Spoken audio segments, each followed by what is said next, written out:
High বন্ধুরা, হচ্ছে রান্না আপাতত হয়ে গেছে। আর এখন হচ্ছে ঠাকুরকে মানে জলে দিয়ে হবে খাবার। সব এই যে তরকারিগুলো হয়েছে, দেখা হয়েছে। আর কি কি হয়েছে দেখুন, এইটি হচ্ছে শাক, পুঁই শাক আর শুক্তো। এটি হচ্ছে ডাল, চালতার ডাল। এইটি সব রকম দিয়ে মানে একটা টক হয়েছে মূলো কচু দিয়ে। আর মাছের ঝাল, এখানে কুমড়ো ভাজা আর বেগুন ভাজা আর সবই আছে, আলু ভাজাও আছে, আর দই মিষ্টি। আর এখানে আছে নারকোল ভাজা।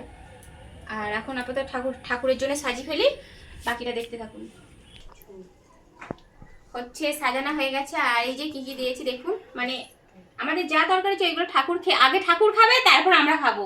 এইটি হচ্ছে আসলে জলে দেওয়া হবে, জলে এই কলা পাতা আছে, এটি নিয়ে ভাসিয়ে দেওয়া হবে। বাকিটা দেখতে থাকুন। আর কেমন সাজানোটা হয়েছে বলুন, যদি ভালো লেগে থাকে অবশ্যই কমেন্ট করবেন, আর বেশি করে ভিডিওটা একটু সবার কাছে একটু শেয়ার করে দিবেন, ঠিক আছে? এখন চলো।